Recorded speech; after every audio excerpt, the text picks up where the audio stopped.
বিশ্ব অলিম্পিক দিবস উপলক্ষে রবিবার ত্রিপুরা অলিম্পিক অ্যাসোসিয়েশনের উদ্যোগে রবীন্দ্র ভবনের সামনে থেকে এক র্যালি অনুষ্ঠিত হয়। র্যালিতে উপস্থিত ছিলেন Tripura Olympic association chairman Ratan Saha, সাধারণ সম্পাদক সুজিত রায়, সভাপতি বিশ্বেশ্বর নন্দী, রাজ্য ক্রীড়া পর্ষদের সচিব সুকান্ত ঘোষ সহ আরও অন্যান্যরা।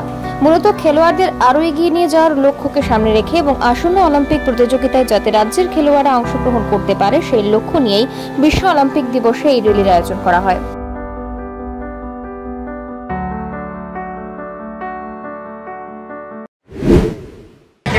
সবাই জানেন আজকে ইন্টারন্যাশনাল অলিম্পিক ডে।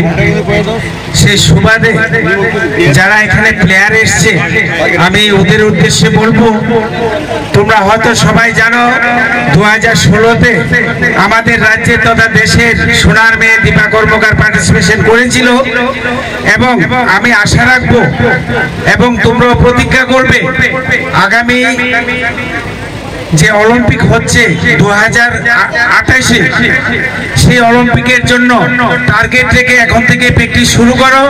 যারা প্রশিক্ষক আছেন, কোচেসরা আছেন, ওনাদের প্রতি আমার বিশেষ অনুরোধ থাকবো আপনারা ওইভাবে প্রিপারেশন নিয়ে প্ল্যান প্রোগ্রাম নিয়ে গভর্নমেন্টকে জানিয়ে তারপরে আপনারা আপনাদের প্র্যাকটিস স্টার্ট করেন। 2028-এর অলিম্পিকে আমি দেখতে চাই দ্বিতীয় দীপা আমাদের রাজ্যের তথা দেশের হয়ে অলিম্পিক খেলতে যাচ্ছে।